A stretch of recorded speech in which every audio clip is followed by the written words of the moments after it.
Welcome back, folks, to Hashtag AskGSM, the holiday episode this week. We're only 4 more days away until Christmas. I'm pumped. I'm so excited. And we're also in the midst of WWE Week on the USA Network. We had the premiere of Santa's a Little Helper. I'm sure I'm among the only 5 people that have watched it last night. I don't know. I'm a huge Miz fan, which I know I'm also in the minority on. I just love Christmas movies, even though no matter how shitty they are, and it was not a great Christmas movie, trust me. But I enjoyed it tonight. We got the Slammy Awards, which are always fun for some people, maybe not for some others, but I always enjoy them.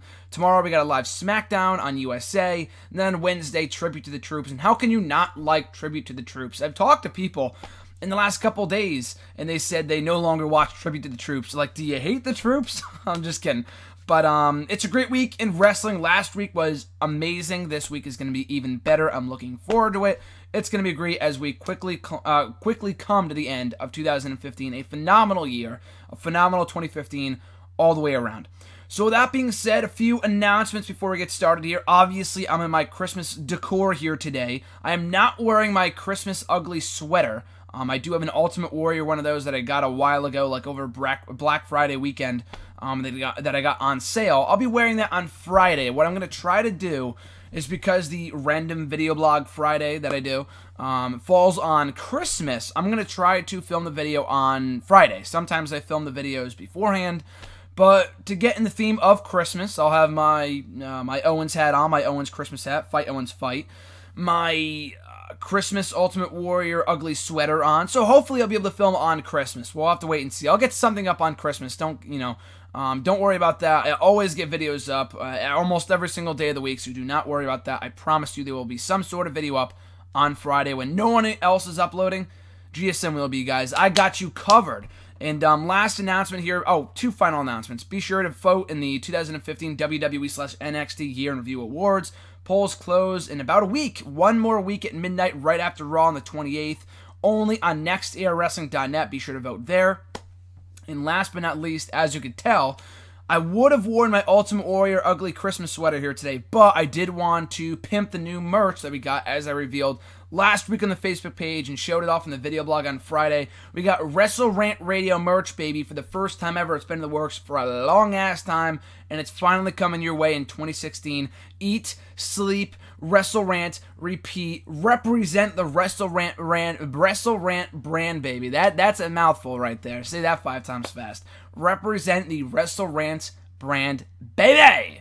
But that'll be coming in 2016. Hopefully you guys get the t-shirt. We got the Wrestle Rant Radio logo on the back, and that is coming as soon as possible, as soon as I can find a place to put it up on some external website, whether you can get it off the actual website where I got it off of or nextairwrestling.net. We'll see, but the t-shirts will be coming soon. Be sure to get yours and represent Wrestle Rant. I appreciate all the love and support. And last but not least, I promise this is the final pitch here before we get started with the questions. If you want to send in a question yourself, you can tweet me on Twitter at WrestleRant with the hashtag AskGSM. You can find me on Facebook at GrahamGSMMatthews, Facebook.com/GrahamGSMMatthews. Leave a comment on the post I usually put up on Sunday nights or on the wall itself. And last but not least, be sure to leave a comment on this very video with your question. I'll be sure to include it in next week's video. So with all that being said, without further ado, let's get down to this week's questions. First, from Brad S. from YouTube. What are your thoughts on SmackDown moving to USA Network, and do you think this is a step in the right direction to make SmackDown mean something again? So I've got a lot of questions about SmackDown, not, in this particular forum, but I've had a lot of people asking me whether I feel like SmackDown will become a big deal now that it's on USA. I've been reading all the reports about how it might become a hybrid of NXT and Raw or something like that, or whatever they said.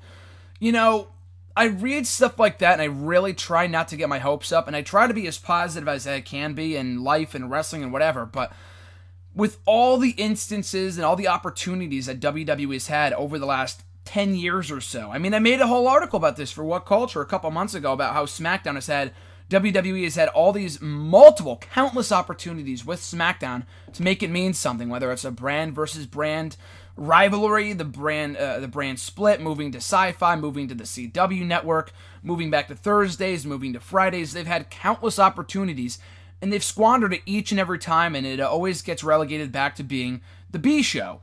I know, you can always pinpoint, a month period in SmackDown where it starts to mean something again. When they moved back to Thursdays, they had Daniel Bryan's re-debut, his in-ring return upon, coming back from his injury. But then right after that, they went back to making the show mean nothing again. So, as I've said to many people on Twitter and people that have asked me, I'm not getting my hopes up for SmackDown becoming like Raw, not Raw-like, because that's basically what it is now, all the Raw replays and shit. In full, too, not even like video packages. Sometimes they air like full main events from Raw, which is ridiculous, which is why I don't watch live most weeks. I just watch on the internet, and I skip all the bullshit, and it saves me like an hour of my time, which is great. But anyway, I'm not going to say it's impossible for them to start treating SmackDown with respect. As always, expect the first month to be big, but then after that, I honestly do not expect it to be anything much more than what it was before, and that it's just kind of, there, and they're not really doing much with it. Again, I think it is a step in the right direction. I think USA, I'm not a huge Sci-Fi Network fan. They got some good shows on there, don't get me wrong. I've just never really been a fan of tuning into SmackDown 5 minutes before the show goes, before it starts. I almost said live, it's not live. Before the show starts, and seeing some crappy-ass sci-fi movie. I'm not saying the network is shit. They've got some good shows on there. It's just not a good fit at all. It doesn't make any sense. And I feel like with SmackDown being on USA, there is more room to cross-promote between the two shows and hype up something that's coming up on SmackDown. But they said the same thing when they moved to Sci-Fi, because Sci-Fi is also under the NBC umbrella, unlike CW or My Network TV9 or wherever the hell they were before. So they've had that leeway for a while now. So if they really wanted to do something with SmackDown, I feel like they would have done it already. I'm not going to go on a whole rant about this more than I already am. But I'm not holding out hope. I'm not really setting my expectations too high for SmackDown come 2016. If it happens, amazing. They already got a new commentator, which is fucking fantastic. I think the guy's from New Japan. I'm not too familiar with his work. I know he calls like UFC fights and MMA fights, which is, again, great. Or not UFC, maybe just boxing or something, but anyway, I'm looking forward to that. I have my fingers crossed, but again, I'm not setting my expectations too high for SmackDown starting to mean something again in the new year. Flood King HD, when do you think TNA's best years were? It's hard to say. I want to say like the early years, 02 through 05 to 06. It's hard to say just because I wasn't watching during that period of time. But then again, I've read a lot of bullshit from that period of time too. Like even before Hogan and Bischoff came in, Vince Russo had a lot of awful ideas. The Reverse Battle Royal being one of them, being one of the among the many gems that Vince Russo had during his time as a creative writer for TNA. So but even still though, we had some great ass matches and superstars and wrestlers, I guess I should say, in the early years of TNA, with AJ Styles being on top and Samoa Joe, Christopher Daniels, but at the same time we had guys like Jeff Jarrett as the world champion. I know he was NWA world champion, but still, like, he was giving the title to himself in the early years of TNA, so it's really hard to say. For me, since I started watching in 2008, the best years, 08 was kind of good. By 09, that's when they started to hit the railing, hit the rail a little bit. I stopped watching for a time in 2009 because I had moved at that point in the house that I was living in for about a year, from the summer of 09 to the summer of 2010. It's not that I didn't have cable, I just didn't have like DVR and shit, and I wouldn't stay up to watch it because I would watch the first hour and that was about it, so I didn't really follow the storylines too closely, and I didn't really bother to watch it online. I just didn't care about TNA at that point. But to me, in the 7 years that I've been watching TNA, the best year they had, in my opinion, was 2012. I know this was still smack dab in the middle of the Bischoff-Hogan era regime, but they had one of the best years in the last at least decade or so in TNA history. They had the Bound for Glory series, which was great, the rise of Austin Aries, Bobby Roode, James Storm, so many other bright stars. Gail Kim took that title, the Knockouts title, and did a lot with it for the first half of 2012. It wasn't without its, bad matches and bad moments and whatever, but by and large, by February, I want to say, I was, touting TNA as like, this is where they start to get their shit together. And almost through the rest of the year, they were really firing on all cylinders. They went live for a while in the Impact Zone, which was awesome. They brought in a lot of great talent. The matches were awesome. The matches with Bobby Roode and Austin Aries were gems. I love the whole feud between Bobby Roode and James Storm. So they really did have a lot of great matches that year. Jeff Hardy and Austin Aries in the main event of Bound for Glory, still one of my favorite Bound for Glory pay-per-views to date, which was great. So I'm going to go with 2012 in recent years. If we're not counting, I mean, I guess you can count 02 to 05, so maybe around that period of time, but in the last decade, I'll go with 2012. I thought that was a great year for TNA. 2013 is when everyone started leaving and whatnot, but I thought 2012 was an amazing year for TNA. And honestly, it got to the point where I was saying, you know, quality-wise, never business-wise, but TNA was superior to WWE. Like, every single week, at least, especially during the summer, the early portions of the summer, I would say people watch Impact over Raw. Raw is not really doing much right now, and I love the year of 2012 in general for WWE. That was also a great year for them too, but for the summer, they were kind of dragging behind a little bit, and I was saying, people, watch Impact. They have a great product every single week, and it's fantastic, and I loved it. And now, unfortunately, it's not the case anymore, but 2012 was a great year for TNA. Have you ever considered vlogging yourself at WWE events so that we can feel your experience? You know, I have considered that, but the thing is, and I know I see these videos of people on YouTube from fans and stuff, their live reactions at the show themselves, which is awesome. I love watching those videos, but the couple of issues that I have with that, I really tried to not do it when I was at TLC last Sunday, is that I don't want to be on my phone the whole time. I see people doing that. Like, I love taking pictures, and I have all the pictures on, like, my website and stuff, and occasionally I'll tweet something out. Like, I wasn't tweeting that often during the pay-per-view because I want to focus on what's happening. Like, if I was on my phone tweeting something out, then I would have missed the Salida del Sol or Ambrose winning the belt, and thankfully that wasn't the case. And I'm not really on my phone too much at all, unless I'm taking a picture. But even then, even when I'm taking a video, in the video that I put up on Sunday, just yesterday here on the channel, of the New Day's entrance, I had the phone like this, but I was watching it with my own eyes. Like, I hate watching moments through my phone. I've learned not to do that, because I can watch it through the phone throughout the rest of my life. I'll never be able to see it through my own eyes again in person in that arena, being there live, you know? So I don't really like doing that. That and the fact that it takes up way too much space. Like, when I was at the show last Sunday at TLC, I had to delete videos from my phone during the course of the show. Like, I wanted to film the Dudley Boys entrance, which I went nuts for, but I couldn't because my phone was full. I have like 500 pictures on there, which isn't, I mean, that's a lot, but I don't even have many videos either. I have like the iPhone 5, so it's not like old, but it's not the iPhone 6 or whatever. I don't have that many gigabytes, which is something I'm looking to improve. But anyway, yeah, I don't really plan on doing something like that where I'm gonna tape like a whole match. Like, I've had the luxury, I've gotten lucky to record stuff like Jericho coming back last June at the Raw that I was at, June 30th Raw, which I still say is one of, if not the best Raw of last year in Hartford. So yeah, again, like, I'll take certain moments and stuff, I'll take a video or two, but other than that, I'm not gonna vlog the whole thing. One, because I don't have enough space on my phone, and I'm not bringing an additional camera, which I don't have anyway, and I don't really have the money to buy anyway. Not that I really wouldn't use it anyway, because I just use, like, my computer camera. I have, like, an additional camera here. I use the one on my phone. Other than that, I don't have any additional cameras.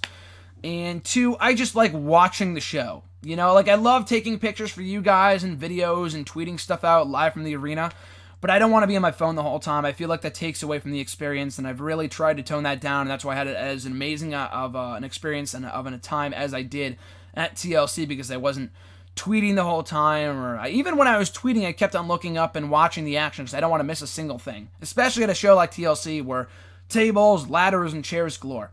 So, to answer your question in short, I apologize for answering these questions so in depth today, but we do have time, so I'm going to be using this time wisely. So no, I will not be vlogging like full time, like on my way to the show or on my way out of the show. Maybe if I went to like WrestleMania, like even at SummerSlam, I maybe took a lot of videos, but I made sure I had the space on my phone. I don't know, I had the same amount of pictures then on my phone. I don't know how that works, but anyway, not really something I plan on doing, but I will take some occasional videos like the New Day entrance that I posted yesterday here on the channel. Captain Sunshine, also from YouTube. I think this was for the show. I don't know if you just posted this comment as a comment or it was a question, so I thought I would include it. But your question was, not that this is anything particularly new to criticize, but isn't it sad how NXT developed unique characters like Paige, Emma Bodell, Sasha Banks, Tyler Breeze, etc., then they get to the main roster just to become the simplest, two-day at best version 2D, did I say 2D? 2D version at best of what they became recognized for. Yeah, it is sad. It's sad to see people having the best time of their careers in NXT in front of a small crowd, not making much money, and then, realizing a dream and going to Raw and going to SmackDown, going to the pay-per-views and becoming a main roster competitor, and really having a lot of that freedom stripped away. Like Bo Dallas, Adam Rose, guys like that I never really saw getting above a certain level to begin with, but they're both very talented. Bo Dallas was the top heel in NXT for about a year in 2013. Adam Rose was a fun gimmick. They could have done more with Tyler Breeze. He's been up here for 2 months, and he's already, I don't want to say buried, but close to being buried. The guy's a loser.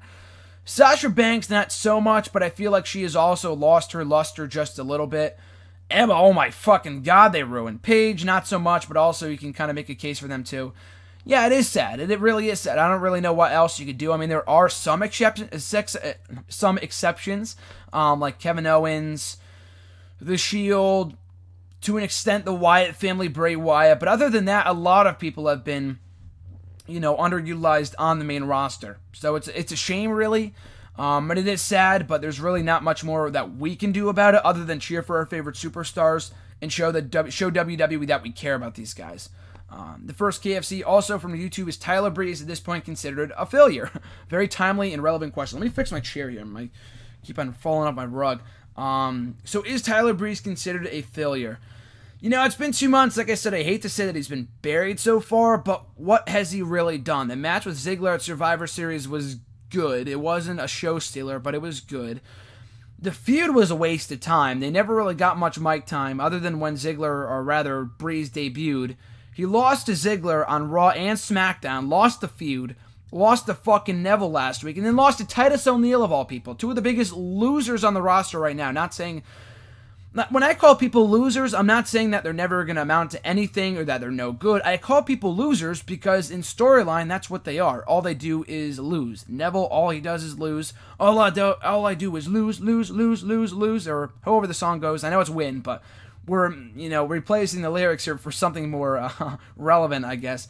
Titus O'Neil, the same exact thing. The guy's a glorified loser, and for him to get his first singles win in forever against Tyler Breeze on SmackDown goes to show they really do not think much of Tyler Breeze right now. I know the feud with Goldust, I laughed at the backstage segment they had, but the feud itself really isn't going to be anything amazing. Just because Goldust is a comedy character at this point, and they're going to bring Breeze down to that level if he wasn't already down to that level to begin with.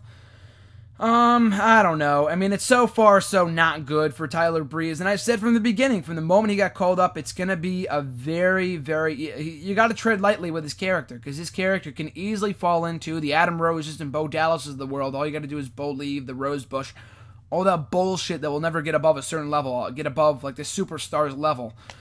Tyler Breeze will end up the same way if they keep on booking him the way they are. I mean, the guy's a great athlete, but if they keep on making him out to look like a joke and losing all the time, no one's ever going to take him seriously. So far, his main roster run has been a bust. I hate to say that just because it's been 2 months and, wait and see. You got to, see what happens the next couple months. But honestly doubt. I would be shocked if he got anything other than the Andre the Giant Memorial Battle Royal at WrestleMania. I'll make that prediction right now. I would be shocked if he was anywhere on the WrestleMania card that was not in the 30-man Battle Royal, based on how they've booked him so far. It's a shame. It's honestly a shame because the guy's so talented.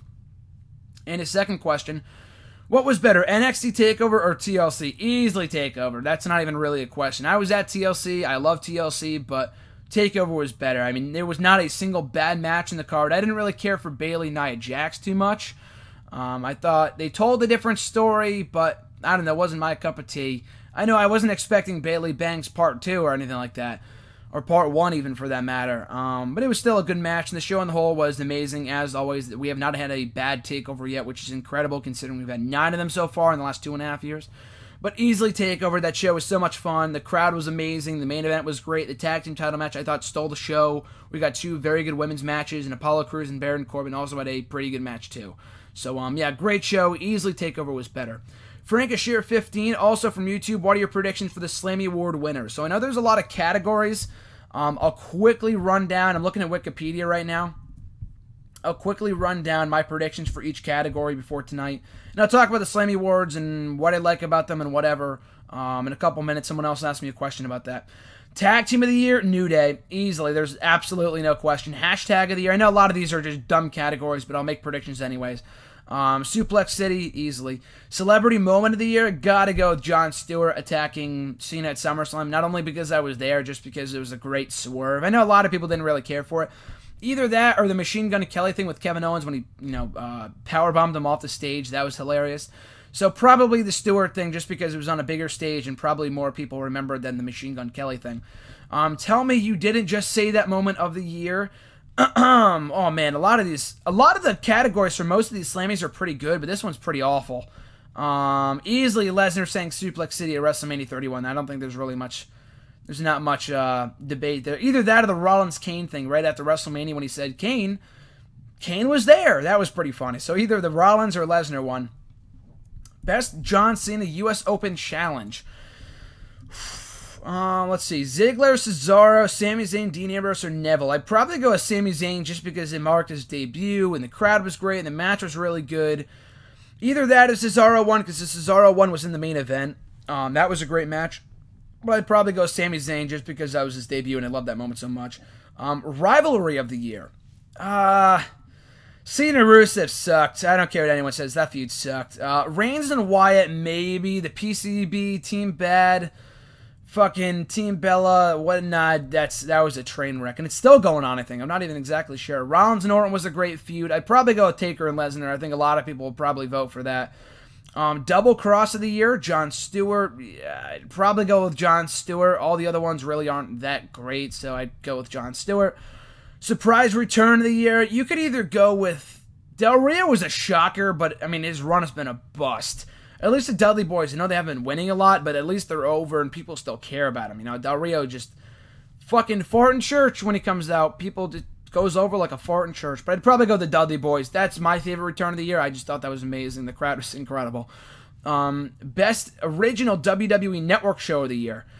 This one's hard. I had the same category on my Year in Review Awards on nextdaywrestling.net, cheap plug. A lot of these are great. I'd probably go Stone Cold Podcast, just because we got a lot of great ones of those this year.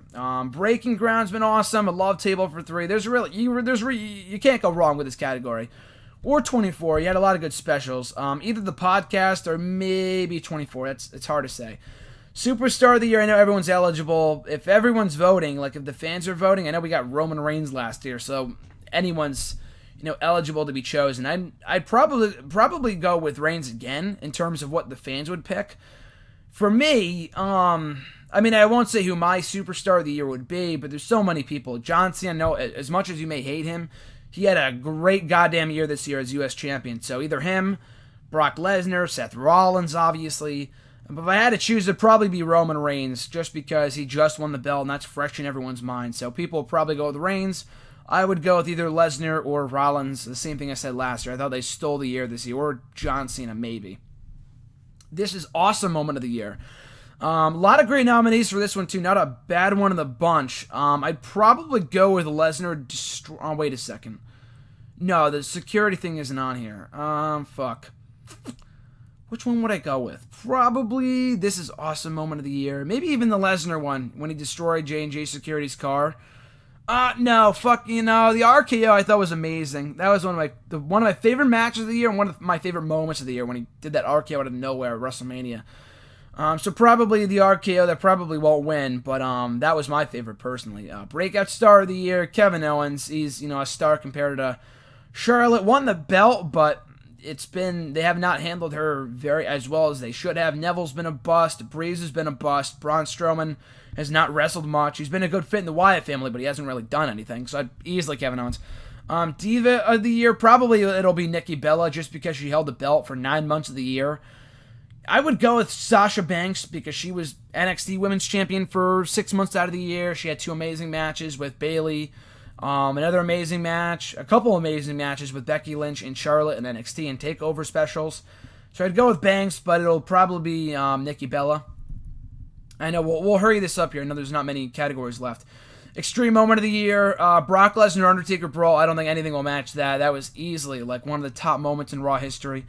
Match of the Year, man, I can't believe Cena Owens isn't on here. But of the categories they put on here, Oh no, Cena Owens is on here. It's not for feud of the year. Oh, I'd probably go with Cena Owens, to be honest with you. I thought that was my personal favorite match of the year, other than Bayley and Banks in NXT.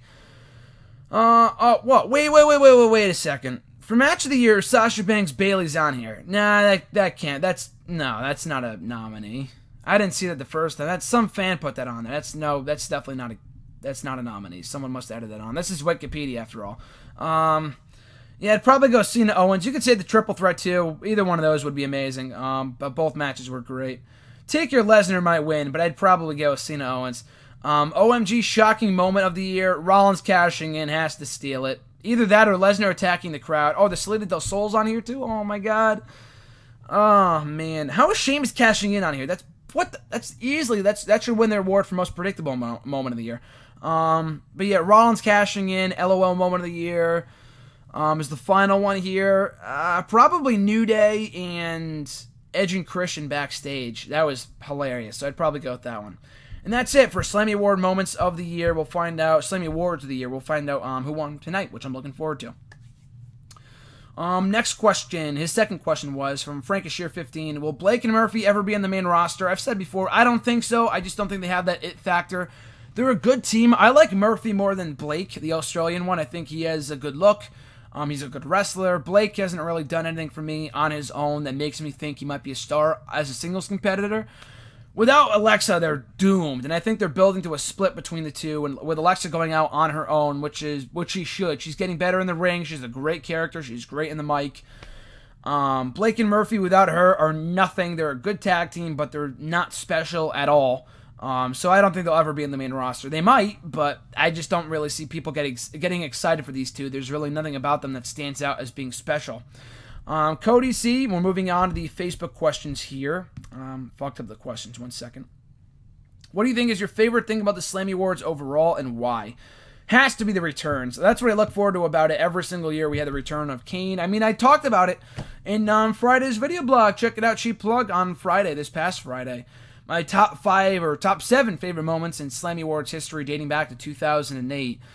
The returns. We had the return of Ric Flair in 2012, Boogeyman, Tommy Dreamer in 2011. We had Christian. We had Kane, Masked Kane.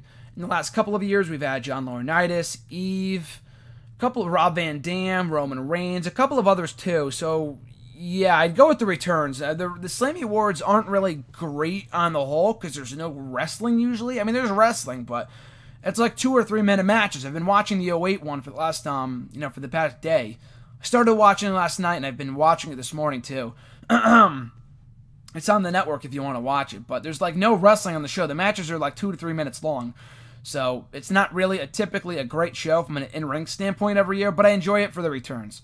And the Slammy Awards themselves are usually not. I mean, last year I thought was good, like in terms of who deserved them and whatnot, but overall, though, they're not, amazing. A lot of the nominees aren't right or whatever. They just do it as a ratings ploy, which I don't think it brings in many ratings. Like, it doesn't bring the rating up too much anyway, if it brings it up at all. But anyway, yeah, so probably just the returns are my favorite thing about the Slammy Awards. Mark S. has got a couple questions here. First one being, how long do you think Roman Reigns' WWE World Heavyweight title run will last? Unless they strip him of the belt tonight, which they should not do. Unless they put it up for grabs in the Royal Rumble, which would be fantastic. I don't think they'll do that, but I'd say keep the belt on Reigns, and I would take the title off of him and at Royal Rumble, have Triple H cost him the belt, build to Triple H Reigns at WrestleMania and Lesnar Owens, which I know is not going to happen, but having Owens win the Rumble and having Lesnar go in as champion, I think would be awesome. So I would go Lesnar Owens at WrestleMania.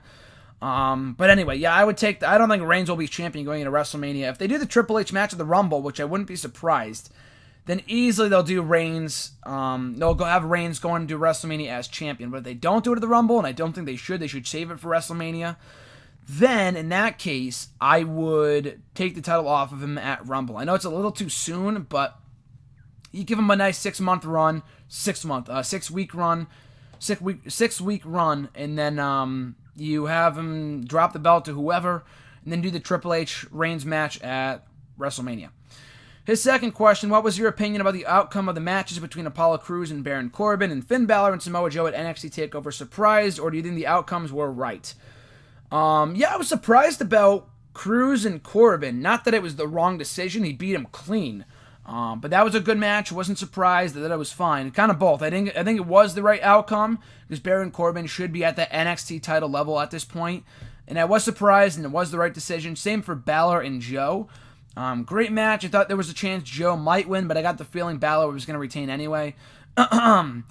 So I wasn't really surprised, but it was, I don't know if it was the right decision, but either way I was happy. You get Balor Corbin from now on. Joe would have been nice as a champion. Maybe he'll win the belt down the line.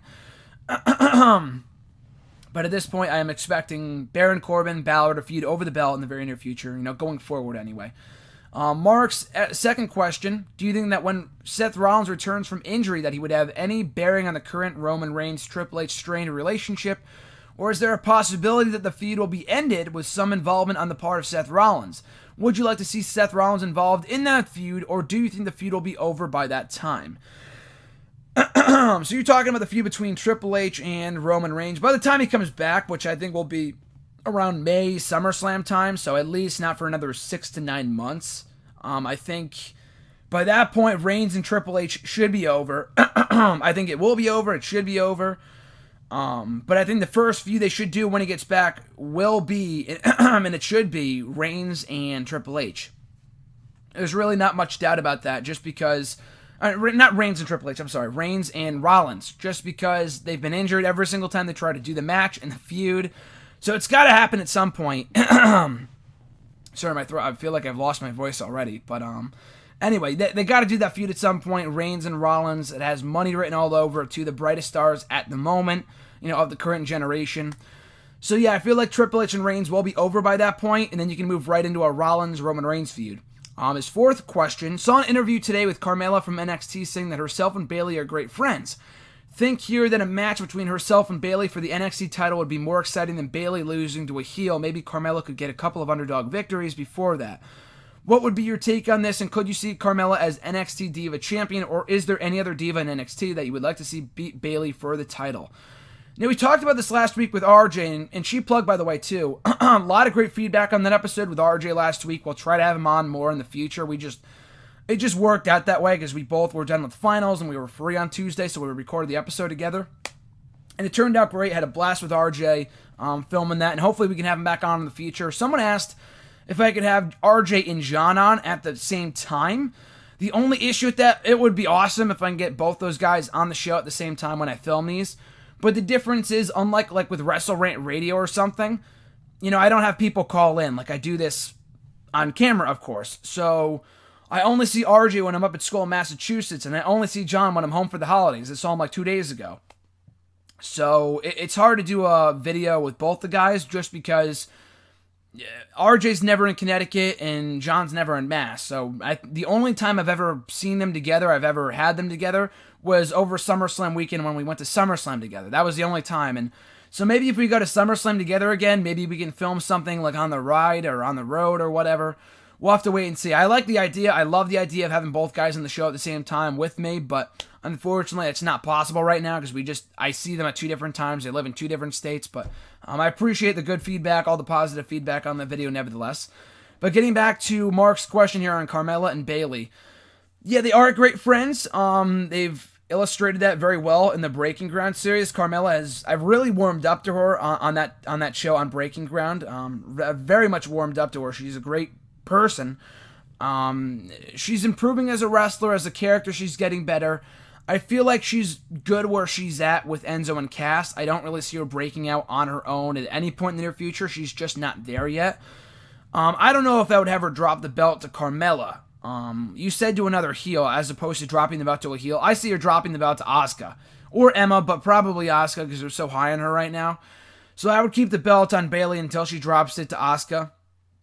Other than that, there really isn't anyone else in NXT I would have her drop the belt to. Nia Jax is also not ready. Eva Marie, don't even get me started. And then Alexa Bliss is also kind of improving. Bayley, Carmella isn't that same boat. She's getting better, but she's not quite there yet. I mean, I think we can have a fun feud between the two. RJ said the same thing to me not too long ago. Could we see Carmella and Bayley for the belt because they're good friends?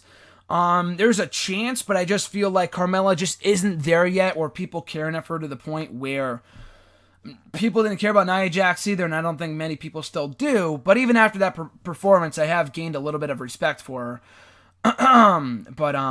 Yeah, I don't think Carmella is ready for a title push or a title contention or whatever. And by the point that she is, I feel like Bayley will be already on the main roster. So yeah, I would keep the belt on Bayley until Asuka takes it off of her, because there's really no one else in the division right now that I feel like would be a good fit to take that belt off Bayley. And his fourth question here: had an idea today to make some of the matches on Main Event and Superstars really mean something. Have a league 2 months before the Royal Rumble and have certain matches on the mentioned shows contribute towards this league. And the top 3 wrestlers in the league over the 2 months will get an automatic Royal Rumble spot and a number in the Rumble over 15. Would this add an incentive to winning the matches on the Main Event and Superstar shows and for more viewers to watch these shows?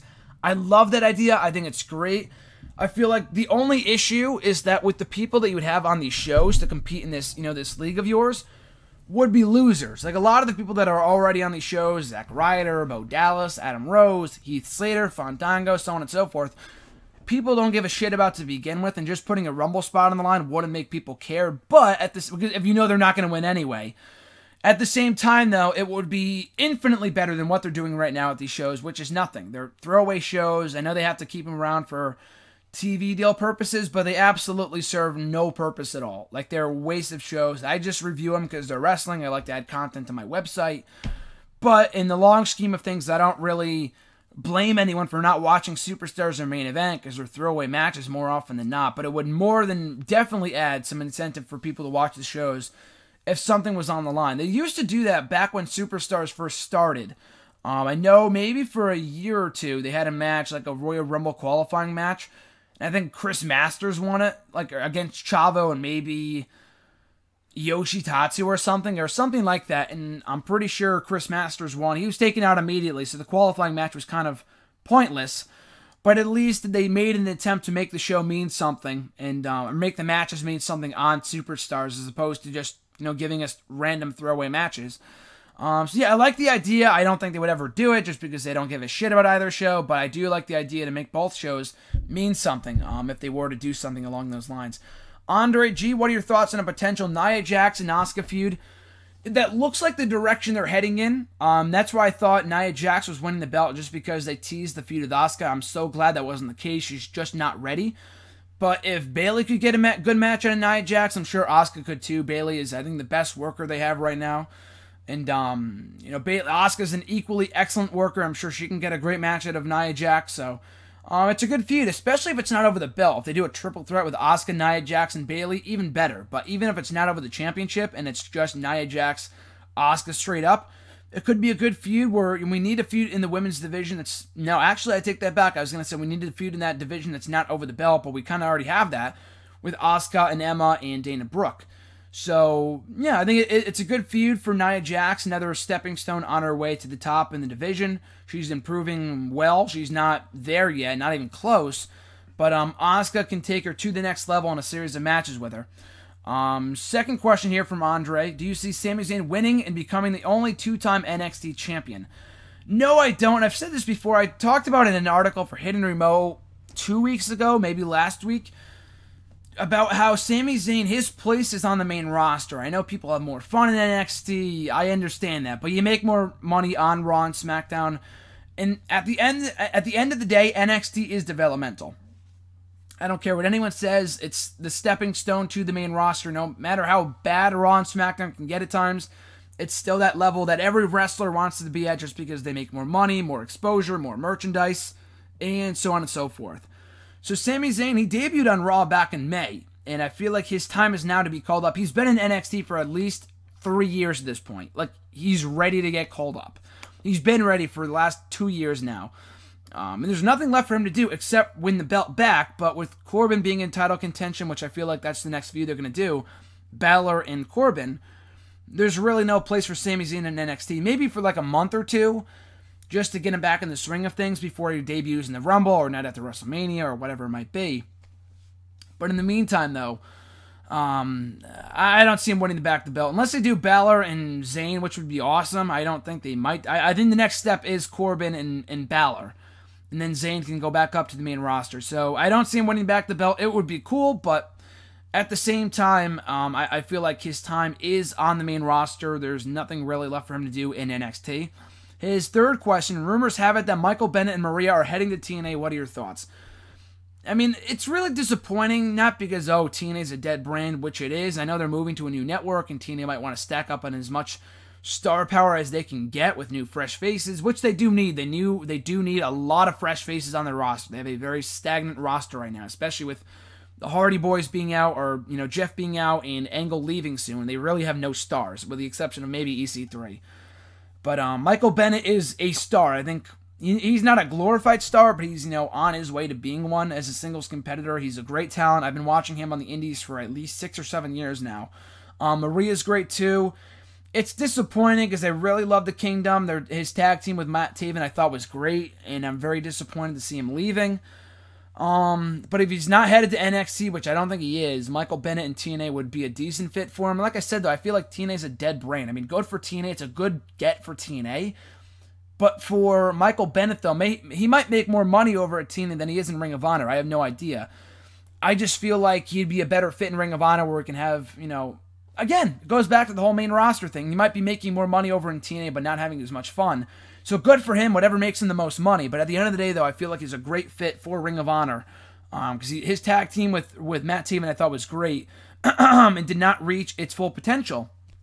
I mean, they were really kind of getting off to the races with their tag team title run before they dropped the belts last Friday at Final Battle. So it's disappointing to see him leave, especially Maria. She's amazing. That ass though. She's the piece of work she is, Maria. She's awesome. In more ways than one. And Michael Bennett's great too, so it's disappointing to see them leave Ring of Honor, but again, whatever makes them the most money, wherever they're most happy, wherever they're happiest is, that's what's most important for them. Do you see Hideo Itami being the next underrated wrestler when he gets called up? So when you say underrated, I'm assuming you mean underutilized, and I'm going to say yes, because he had his main roster debut technically at WrestleMania in the Andre the Giant Memorial Battle Royal, and he got thrown out by Big Show, like 5 minutes in. I was like, what the fuck are you people doing? That was so stupid. I know he wasn't going to win, but to get him thrown out almost immediately by Big Show was stupid. I was so mad at that. And, I mean, he's been used well in NXT for the time he's been there, but at the same time, though, he's a Japanese talent, and traditionally, WWE does not utilize this kind of guys correctly. I'm not trying to stereotype or anything like that, but I feel like NXT, there's a better chance they get utilized better in NXT. On the main roster, let's go up and down the list. Yoshitatsu, Hideo Itami, Taka Michinoku, all these other guys, Funaki, all these Japanese talents from the last 10-15 years were never utilized at their full potential. A lot of these guys were never going to be world champion anyway, but a guy like Yoshitatsu, who was a great wrestler, they just had him do the old stereotyping, the bow and the Japanese anime music, and that's not fucking getting anyone over. People look at him as like a joke, and that's why he was in the mid-card or the undercard for as long as he was before he got the boot in 2014. So I feel like if Tyler Breeze is going to get underutilized in the main roster, I feel like Itami will too, especially after his disappointing showing in the Battle Royal at WrestleMania.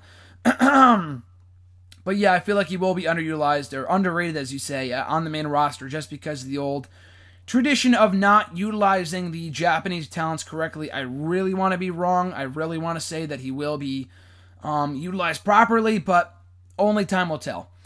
At WeGaza487 from Twitter, so we're moving into the Twitter questions now. If someone from the NXT roster got moved to the main roster before WrestleMania, who would it be? Good question. It'd probably be Balor or Joe. Maybe not Joe, because I feel like he's just there for NXT, which I hate to say because I really want to see him on Raw or SmackDown. But probably Balor if they need as much main roster, if they need as much star power as they possibly can right now. Again, I don't know why you wouldn't call up Sami Zayn. The guy is ready. At least Balor is champion. He has something holding him back.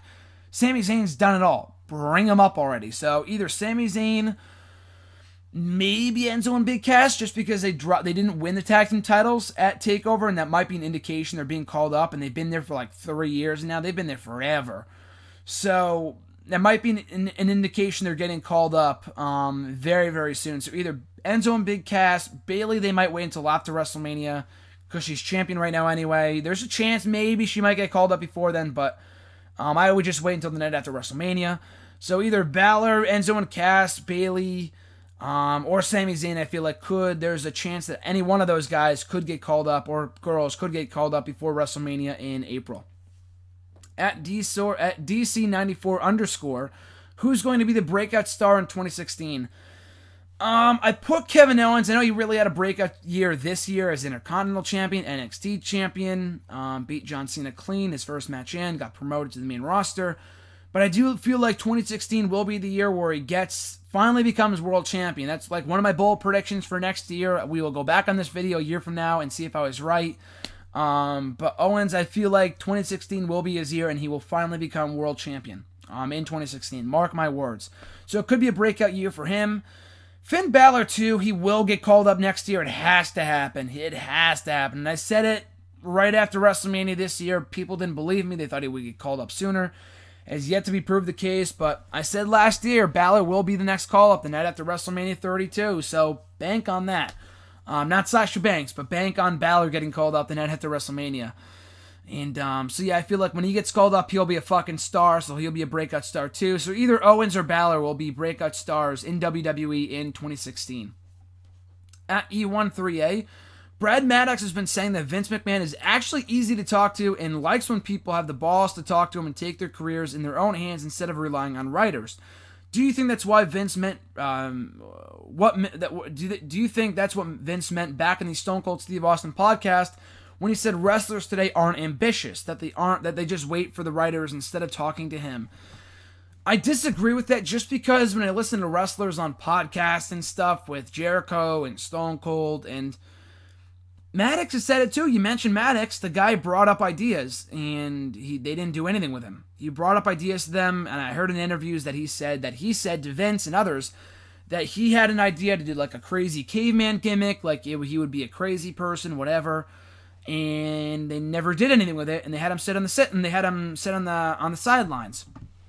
So, no, I don't believe that. I still feel like Vince was talking out of his ass when he said that on the Stone Cold podcast last year, because people do approach him with ideas. JTG said the same thing. He had an idea to do like a hand puppet and talk to himself, which they eventually gave to R-Truth, a version of it anyway. So, and JTG had all these ideas that he was pitching to Vince, and Vince said he loved them. They never did anything with him. It wouldn't have made a fuck of a difference whether he was sitting at home or pitching ideas. They didn't do anything with him. So, the ambitious argument, I feel like is invalid, because people have pitched ideas to him before, and they got fired or they didn't do anything with them. JTG, Brad Maddox. I just feel like he was talking out of his ass. And in the same podcast that you mentioned, he said, oh, don't piss anyone off. Don't piss anyone off. And how are you supposed to stand up for yourself against Vince? I know, Jericho and Batista and all these top stars have said that once you stick it to Vince and you kind of get to know him, and like Maddox said, once you get to know him, he's not as intimidating.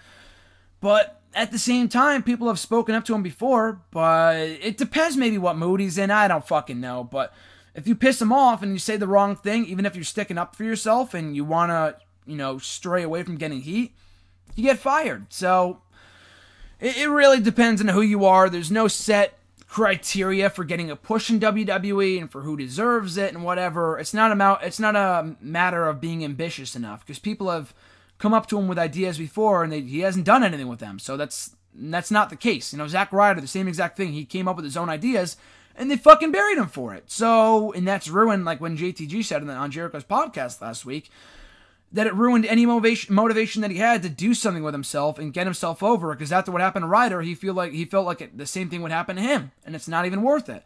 So no, that argument I feel like is invalid. His second question: have you seen the rise and fall of ECW doc? If not, you should. It's 3 hours, but it may be the best 3 hours WWE's ever produced. Taking it further, it's what the RF of WCW really should have been. In depth and perspective, WCW felt more like a glossary.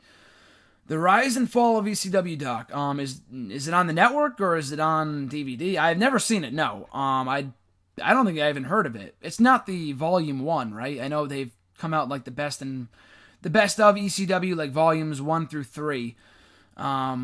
No, I haven't seen. I've seen the WCW one, which is good. It's not great, but it's a pretty good doc on the rise and fall of WCW. Like you said, it's kind of like a glossary. I do agree with that, but it's a good DVD. I've yet to see the ECW one. Is it on? If you tell me whether it's on the network or I can find it on DVD on Amazon or find it online somewhere, I'd be happy to find it and watch it. 3 hours is a long time, but if it's as good as you say it is, then I'll definitely make an attempt to check it out at some point over the next month or so, because I'm on break anyway. I'll have a little bit more time to watch some stuff, so we'll see. At Swagzio, his question was, push, repackage, or release Sawyer Fulton, Angelo Dawkins, or Bull Dempsey. Well, like 3 losers right there. Easily push Dempsey, because he's like The Rock compared to all the other 2, compared to Angelo Dawkins and Sawyer Fulton. So I would push Bull Dempsey. I would repackage Dawkins and release Fulton. I really know next to nothing about Fulton or Dawkins, but from what I've seen from them on NXT, Dawkins is a good athlete. He reminds me a lot of Percy Watson. But he's a great athlete, so I would push him or repackage him to something more serious. I know he had like the backpack at one point. That was kind of stupid, but yeah, I would repackage him and release Fulton. The guy just looks stupid. He has nothing to offer from what I've seen. At least Dawkins has more to offer than Fulton would. So I would push Dempsey, repackage Dawkins, and release Fulton. And his second question, should League of Nations feud to the Wyatt family? Not right now, just because the Wyatt family is gaining momentum. The League of Nations is gaining momentum. So in that kind of scenario, both teams need to win. And in the end, nobody wins. So I wouldn't do it right now, maybe down the line. But even by down the line, I feel like the League of Nations will already be broken up because they're just a league of losers. They're all losers. Rusev's doing better. Del Rio's doing better. But Sheamus is a loser. Barrett's a loser. So, and again, I like both guys. But from a storyline standpoint, all they do is lose. So, yeah, I wouldn't have them feud right now. Maybe down the line. It got a big pop when they confronted each other, the League of Nations and the Wyatt family on Raw, like last month or whatever it was. So, down the line, not right now, though. It could be a good feud, maybe for WrestleMania, but I feel like Bray Wyatt should be in a high-profile match, but I doubt that'll happen. But anyway, whether Wyatt, I don't care if whether he's facing Brock Lesnar or League of Nations or fucking Bo Dallas.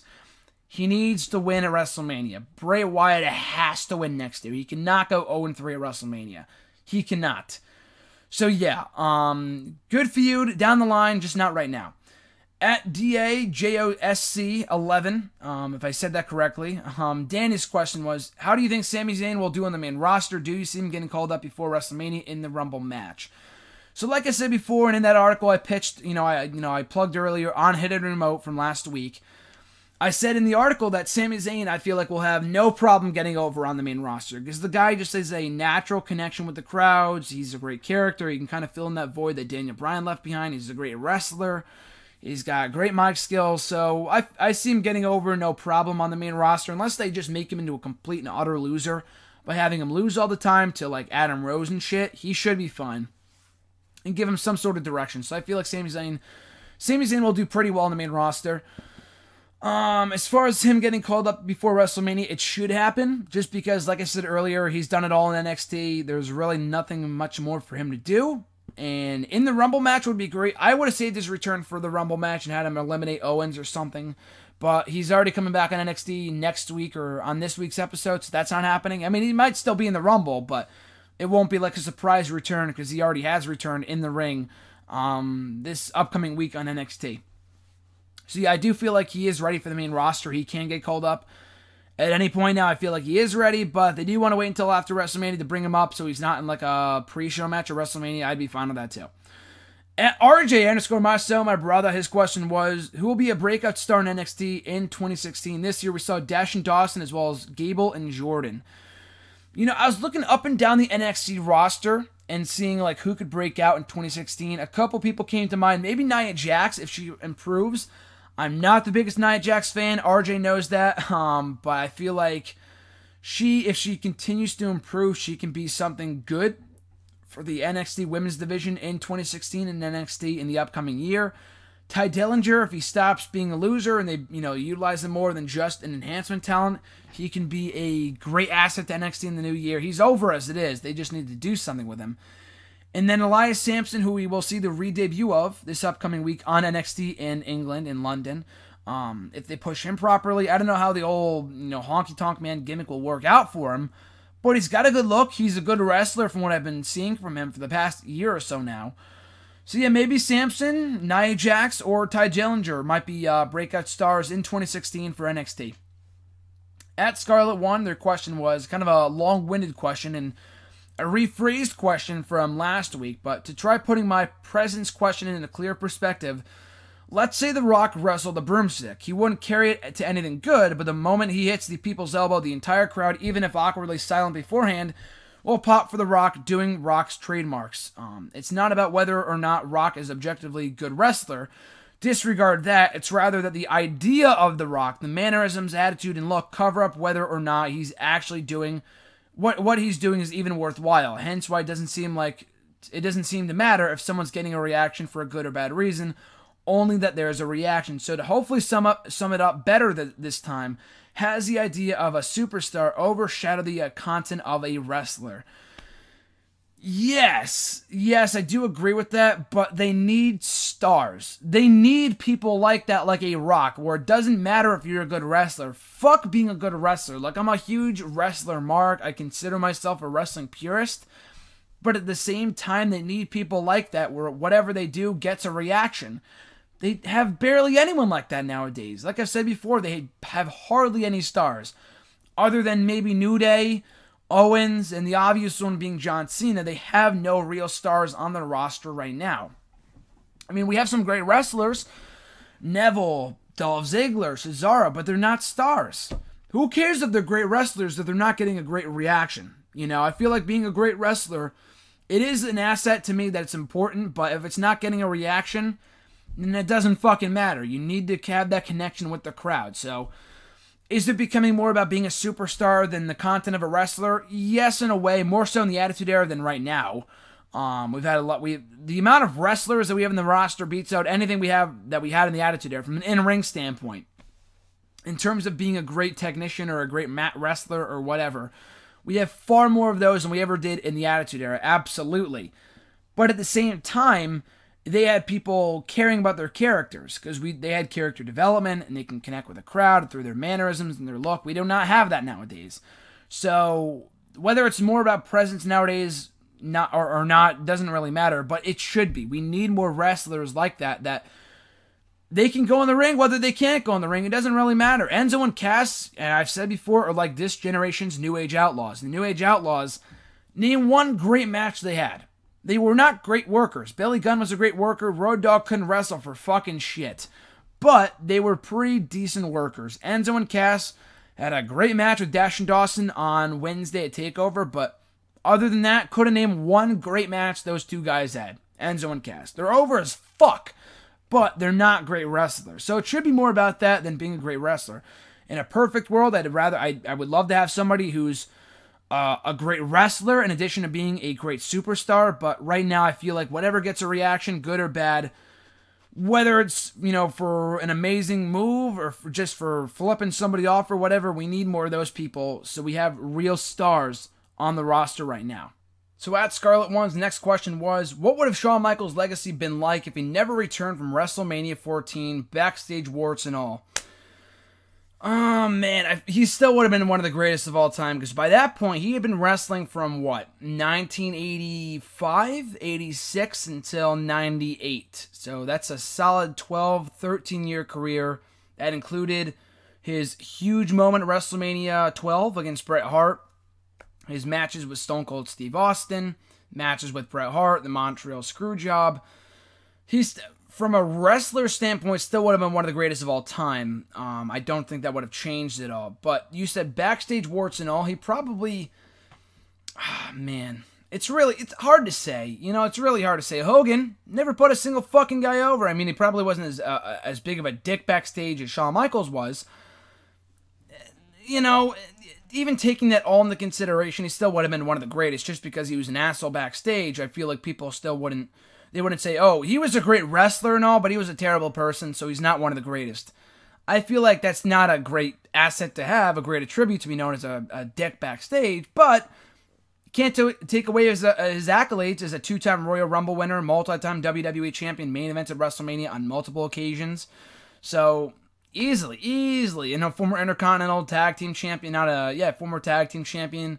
So, yeah, I don't really think that would have changed at all had he not come back in 2002. I mean, he had 8 more years as an amazing in-ring athlete. It's funny because When he came back in 2002, it's almost like Brock Lesnar coming back in 2012, just except Shawn Michaels worked a full-time schedule for 8 years, and Lesnar has only worked part-time. So if Lesnar never came back in 2012, he still would have been known as maybe not top 10 greatest of all time, but he still would have been on the greatest of all time. The guy said he was a 3-time WWE champion, undefeated for most of 2002, had amazing matches with The Rock, Kurt Angle, The Big Show, a lot of other great competitors from 2002 to 2004.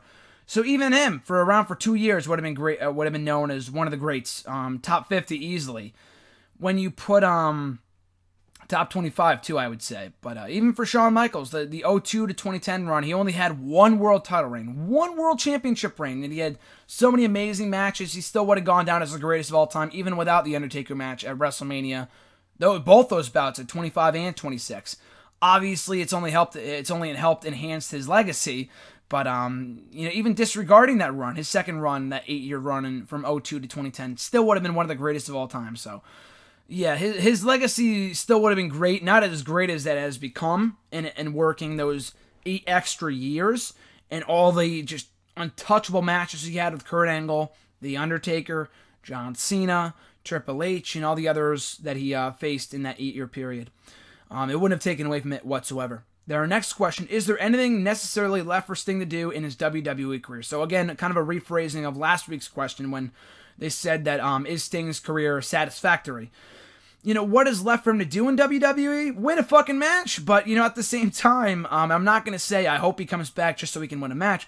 That guy's almost 60 years old.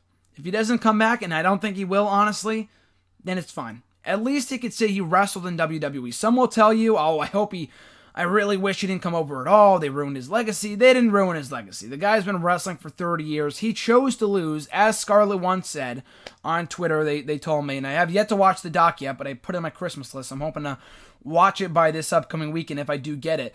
That Sting chose to lose at WrestleMania because he thought it'd be his only match. So that was his decision. I still don't agree with it, but he should have won. That being said, he's still going to be known as one of the greatest of all time, regardless of whether he ever wins a WWE match or not on pay-per-view. I know he won on Raw. But anyway, yeah, so it's not like he should come back to win a championship. At 60 years old, the guy doesn't need to be a champion. Or even if he doesn't win a match in WWE, he will still be known as one of the greats. He could say he wrestled at WrestleMania. He faced one of the greatest of the current generation, Seth Rollins. He faced Triple H. He wrestled on Raw.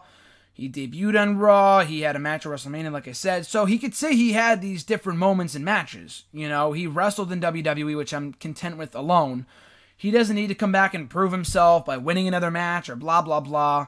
If he retired tomorrow because of his neck surgery, it would suck. I would love to see him come back for one more run, one more match, but it's not going to make a lick of a difference. He's still one of the greatest of all time, and, winning a match isn't really going to change that. Winning a match in WWE will not change that at all. So, I would hate to see him retire, but at the same time, he really has done it all for the most part in every organization that he's competed for.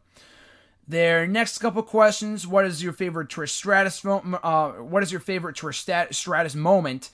I don't really have one. You said favorite moments for RVD, Stone Cold, Trish. I don't really have any because they weren't around when I started watching. So it's hard to say that any of the moments that I've watched in the network are my favorite Trish Stratus moments. Maybe when she won the belt for the first time. I can't really tell you. I've never really been a huge Trish fan. I love Trish, but she's never been one of my favorites. RVD, maybe when he came back in 2013. Other than that, couldn't tell you. Stone Cold Steve Austin, I fucking don't even know. I love Austin, but I wasn't around during the Attitude Era. Any moment of his during the Attitude Era, I guess, would have been one of my favorites. There's not really any moments from recent years that come to mind as my favorite Stone Cold moments. Maybe other than his return to WrestleMania 30. Other than that, there's really not many moments, Stone Cold moments, that come to mind as being my favorite. I love Stone Cold, period. There's not really any moments that stick out to me as being my favorite from the Attitude Era and beyond. At Reborn Again, got a couple questions here. First one being, favorite title match of the Royal Rumble event? Easily. There's no doubt in my mind, the triple threat from this past year's Rumble. Between Lesnar, John Cena, and Seth Rollins. How can you not go with that match? That match was just incredible. Absolutely incredible. If you asked me a year ago, and I believe someone has, Edge and Dolph Ziggler from the 2011 show I thought was a great World Heavyweight title match. But other than that, though, the thing about that triple threat match from this year is that what's funny about it is that Royal Rumble Championship matches, they're not the draw of the pay-per-view. The draw is the Rumble match. So the title match / matches are kind of like an added bonus, which is why I'm like, oh, Lesnar Cena again, whatever, but we still have the Rumble match. That's fine, right? But they went above and beyond and adding Rollins to the match, which that blew it out of the water. We had already seen Lesnar and Cena how many times? 5 or 6 times in WWE, also including their early battles from the early 2000s. We'd already seen the matches multiple times. They really had no desire to see them again. Face off one-on-one again. So I was glad it got added, I was glad Rollins got added to the match and more than helped it, made it one of the best matches of the year. I would not argue with anyone if they said it was the best match of the year for them, because it really was the greatest match of the year, other than maybe Bayley and Banks and Cena Owens. But even then, people could say that this match was better than those matches. So it has to be, like, hands down, the triple threat from this year between Lesnar, Cena, and Roman Reigns. Seth Rollins, sorry. I get the R's mixed up. What are the chances that TNA and Pop TV relationship ends up like the one TNA had with Destination America? I mean, we could have a repeat of that. I'm not holding out hope. I'm not like saying, oh, I hope Pop TV boots them off. I mean, good for TNA for surviving another year. I'm shocked. I honestly thought they were done when they could not get another TV deal after Destination America. They barely got that deal. So the chances are likely, but I'm not going to say, oh, they're, without a doubt, they're going to get booted off Pop TV by the end of the year. I hate to say that, too, because I don't want to see anyone out of a job. I've said that time and time and time again. So, the chances are decent that they get booted off of Pop TV, but at the same time, Pop TV doesn't really have much programming, so they might want to keep them around. It's really all about those ratings and the advertising and all that other kind of shit, so we'll see how it ends up, but, if you told me a year ago that they would get booted off Destination America within 9 months, I would have never believed you, because it seemed like that was their last hope, and then they got booted off there, and that means no one really else wants them. They got lucky with the Pop TV deal, I'll say that much. So, what are the chances? They're decent chances, but I'm not like putting a bet on them getting booted off Pop TV. That's the last thing I would want to have, see happen to them, because of all the great wrestlers they have left in their roster, and I don't want to see them out of a job, and I don't think WWE would pick up most of them for NXT or anything like that. So, decent chances, but it's not like I'm holding out hope for, I hope Pop TV cancels TNA. It would suck, but I'll just have to wait and see what happens with those ratings. His next question, who had the worst first-time WWE World Title run out of these 4? Great Khali, Rey Mysterio, Goldberg, or Randy Orton? They're not all great. Orton's ended within a month, which was disappointing more than it was bad. Goldberg, he had a decent reign, didn't have great matches, but he had like 3 months as world champion, so he probably had the best of these guys that you mentioned. Rey Mysterio, same thing. He had the belt for about, 3 or 4 months, had some good matches with JBL, with King Booker, and a few others too. I mean, he lost a lot. He wasn't booked properly. But at the same time, though, he did win. He did have a few successful title defenses before he lost the belt at Great American Bash. Has to be Khali. His matches were shit. Had the belt for, 2 months? Matches with Batista were terrible. One, lost via DQ despite being a giant. Just a bad decision all around. I honestly do not think it did much for the Indian market. He's a big draw over in India. Putting the belt on him would spike ratings over there or something like that. I don't think it made that big of a difference putting the world title on Great Khali. It really tarnished the championship more than anything else, more than it did help India. So, has to be Khali. The matches sucked. The reign sucked. Khali sucks. So, hands down, worst title reign between those 4 has to go to the Great Khali. At Zach Donegan, what are your thoughts on the We Want Cena chants from TLC? I thought it was funny. I wasn't partaking in them. I wasn't as bored with the main event. I mean, I didn't like the main event, but it's not like I'm so disgusted with the product right now. And that was before we had that hot Raw on Monday, so things might be different tonight. But it's not like the product was so bad that I'm saying, oh, we want Cena. Because I've been saying forever that we do not need Cena as much. He can go away for a while and the product would be fine on its own. that was evident in 2013. The product sucked for most of the fall. Cena came back from injury. It didn't make a fuck of a difference. The ratings were still in the shitter. The product sucked. And we got Cena and Orton in the main event of TLC. So bringing Cena back into the fold does not make that big of a difference. I know he had a great year as U.S. champion, but bringing him back is not going to make a huge difference from, a ratings perspective or a quality of the product standpoint, So anyway, I thought it was funny, but I'm pretty sure some people were serious when they said that they wanted Cena. And if you're a Cena fan, fine, but don't be one of those fucking hypocrites that says, oh, we hate Cena, he's the worst, go away. And then when he's gone, oh, we miss Cena, we love him. Like, stick with one side. I know fans are just fickle like that, but I've never understood that. I've always remained in the camp that has said, I don't hate John Cena, but we do not need to see him as overexposed as he is. And he can go away for a few months, and it's not going to matter. The ratings have still been shit with him or without him. It doesn't really matter. He's a draw, obviously, but the product isn't going to get 10 times better with John Cena around. Trust me. You can make a bet on that. You can mark my words on that. I'm telling you, the product will not be infinitely better with John Cena around. You might get the U.S. Open challenge back. That was always great. But other than that, it's no different than Rollins being out or Orton being out or anything like that. I feel like Rollins carried the brand for most of 2015. But it's not like people are chanting, we want Orton. I mean, it's awful that they're out, but I thought it was so stupid. I know we were in Boston, his hometown, but people were just being dumb with those chants. Don't be one of those people that says, oh, we miss Cena, and then when he comes back, oh, we Cena, go away. I hope you get hurt again. Like, get the fuck over yourself. His second question, do you think that there's money in a New Day versus Wyatt family feud somewhere down the line? Yeah, I do. I mean, I told John the other day when I saw him and I was talking to him about it, I feel like a New Day Wyatt family feud would be fun. I don't know when you would do it. You could take the titles off of New Day and give them the Wyatt family. That would be cool. I don't know who you would put in the match. I feel like Bray Wyatt would have to be in the match if you did Wyatt family New Day at WrestleMania. I don't want to see him relegated to a managerial role, but then maybe Strowman would be left out. I'm not really sure what you would do. But if you turn New Day babyface, we have so many babyface tag teams right now, I don't really think there's anything worth it to put the belts, back on, to put the belts on anyone else but New Day or turn them babyface, because we have so many babyface teams right now that it would be kind of pointless.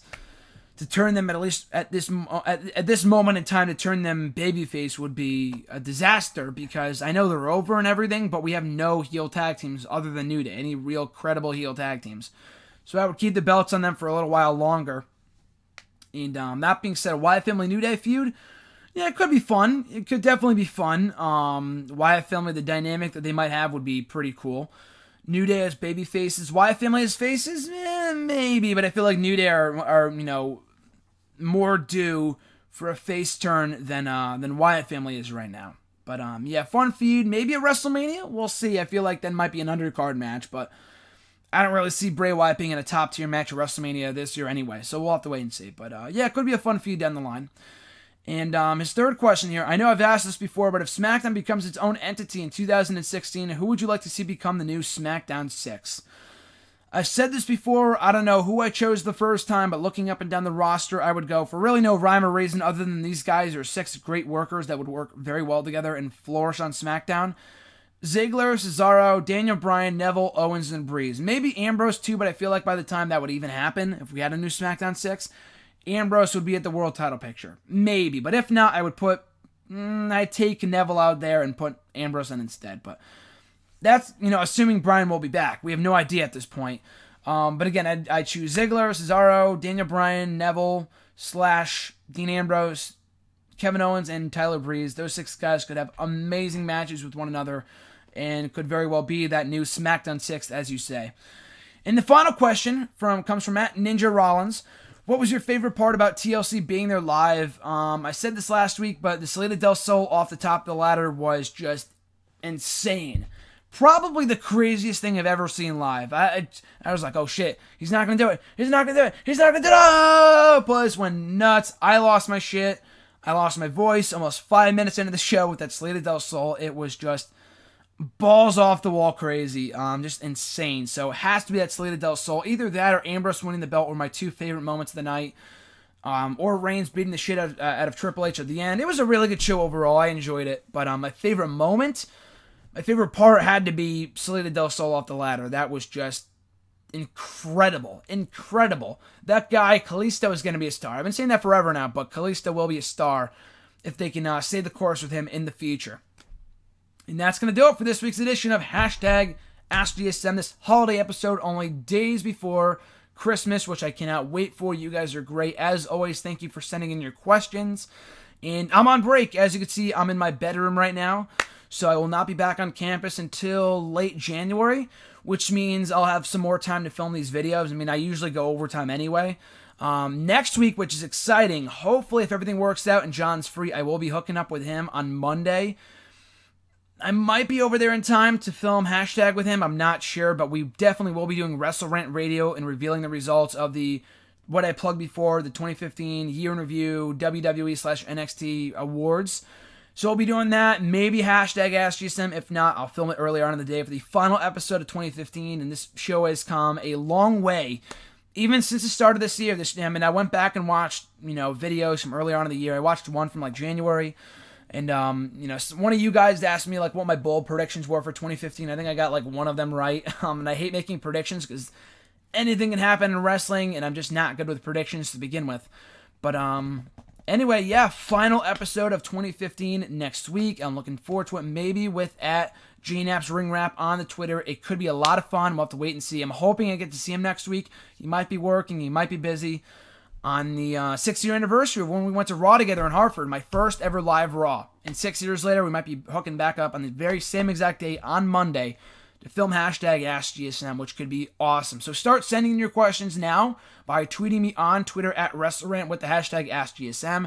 Find me on Facebook at facebook.com/GrahamGSM Matthews. Leave a comment on the post I usually put up on Sunday nights or on the wall itself. And last but not least, be sure to leave a comment on this video with your questions for next week's video, and I'll be sure to include them in that episode.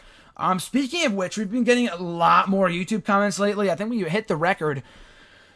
I think with this video, with the videos from last week's video for this edition, with like 12 or 13 comments, which is awesome. Probably the most comments we've ever gotten on the Hashtag AskGSM video, so thank you for that. I appreciate it. You guys are great. And yeah, that's about it for this Christmas edition of Hashtag AskGSM. I am so excited for the Slammy Awards tonight. Live SmackDown, tribute to the troops, Christmas on Friday, Kwanzaa, Hanukkah, Three Kings Day, everything. 2016, it's going to be a big year, like I said at the start of the video.